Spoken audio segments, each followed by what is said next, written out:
Hello दोस्तों, आप सभी को स्वागत है आपके अपने चैनल किरण स्टडी सेंटर पर। आज हम क्लास 10 का प्रश्नावली 1.1 का क्वेश्चन ऑब्जेक्टिव को देखेंगे, जो एग्जाम के व्यू से काफी इंपॉर्टेंट है और ये एग्जाम में हर साल पूछता है इस टाइप से क्वेश्चन को। इसलिए इस वीडियो को स्किप मत कीजिएगा, पूरा देखिएगा। चलते हैं वीडियो की ओर।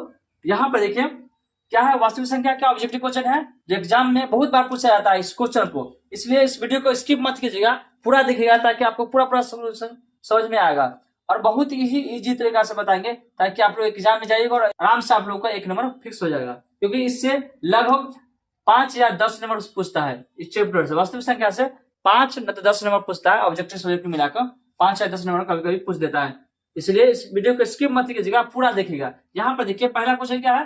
पहला क्वेश्चन है 0 और 50 के बीच विषम संख्या कितनी होगी। विषम संख्या कितना होगा, तो विषम संख्या किसको बोलते हैं, आप लोगों को पता होगा विषम संख्या किसको बोलते हैं। तो बोलेगा वैसे संख्या जो 2 से पूरा भाग नहीं लगता है उसे क्या बोलते हैं, उसको बोलते हैं विषम संख्या बोलते हैं।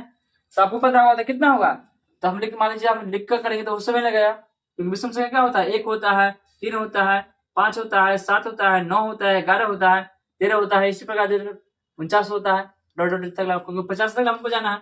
0 और 50 के बीच वाला बोलना है, तो बीच वाला कितना होगा, तो आप लोग का बीच वाला संख्या कितना होगा, तो बोलेगा 50 होता है। उससे कितना होगा, टोटल संख्या 50 है, 0 से लेकर 50, तो 50 का आधा क्या होगा 25, यानी इसका कितना होगा 25 होगा संख्या।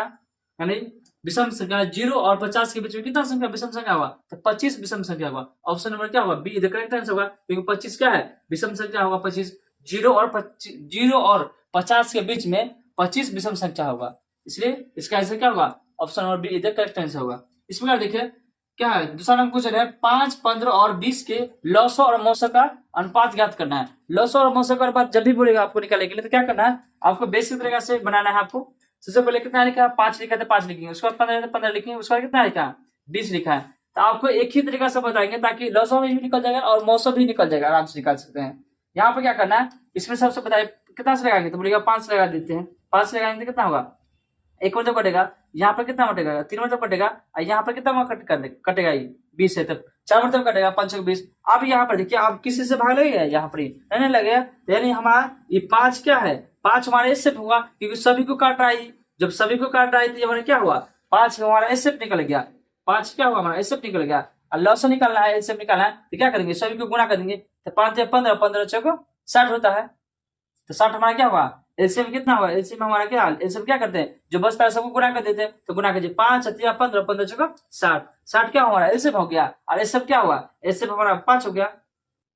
क्योंकि जो वैसी संख्या जो पूरा कट जाएगा ना, 5 से भाग लगा देखिए सबसे कट रहा है तो सब में कटेगा ना, तो उसी अगर यहाँ पर 5 न करता, मान लीजिए 5 नहीं करता और बाकी 2 अंक करता, तब पर भी 5 नहीं होना होता। जब पूरा अंक कटेगा ना, इससे भाग लगाएंगे, यहाँ पर जो संख्या होगा उससे भाग लगाएंगे और पूरा कट जाएगा इधर वाला सब संख्या, तभी वो उसका एसएफ होगा, और नहीं कटेगा तो उसका एसएफ नहीं होता।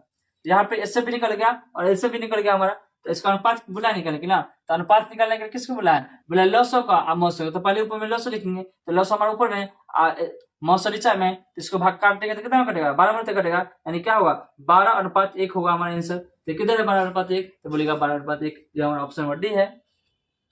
यहाँ पर इस तरीका से बना सकते हैं। अगर नहीं समझ में आया तो दूसरा तरीका समझ लीजिए, जैसे 5 का खंडित करेंगे तो क्या होगा 5 होगा, तो 15 का खंडित करेंगे तो 3 × 5 होता है।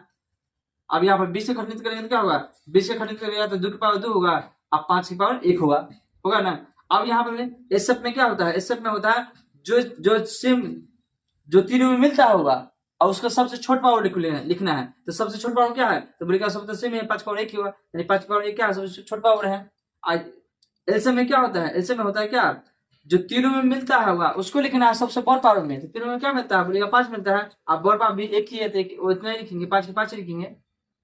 अब यहाँ पर जो नहीं मिल रहा है उसको भी लिखना है इसमें एलसीएम में, तो कौन ना मिला, तो बोलेगा 3 नहीं मिल रहा है, कोई भी 3 लिख भी देंगे। आपको आप क्या नहीं मिला, तो बोलेगा 2 नहीं मिला, तो 2 के पावर 2 भी लिख देंगे। अब यहाँ पे क्या है 5 के 5 लिखेंगे, गुना 3 के 3 होगा, और 2 पावर 2 मतलब कितना होता है, तो बोलेगा 4 होता है। अब गुना कीजिए, तो 5 या 15, 15 चौका 7, देखिए उतना ही ना आया, यहाँ पर जितना किए तो उतना ही ना आया। तो आप लोग इस भी तरीका से बना सकते हैं और इस भी तरीका से बना सकते हैं। आपको ऑब्जेक्टिव बनाना है तो आप किसी भी तरीका से बना सकते हैं, बस आपको आंसर मिलना चाहिए।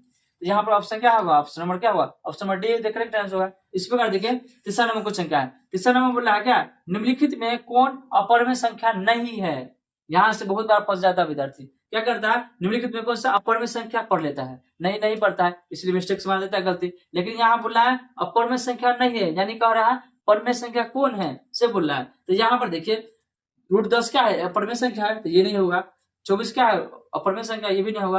35 भी क्या है, अपरिमेय संख्या है, ये भी नहीं होगा। लेकिन क्या है 121 क्या है, एक परिमेय संख्या है, परिमेय संख्या है, इसीलिए क्या होगा इसका option number D the correct answer होगा। आशा करते हैं ये वीडियो आपको पसंद आया होगा। वीडियो को देखने के लिए आप सभी को धन्यवाद। मिलते हैं नेक्स्ट वीडियो में।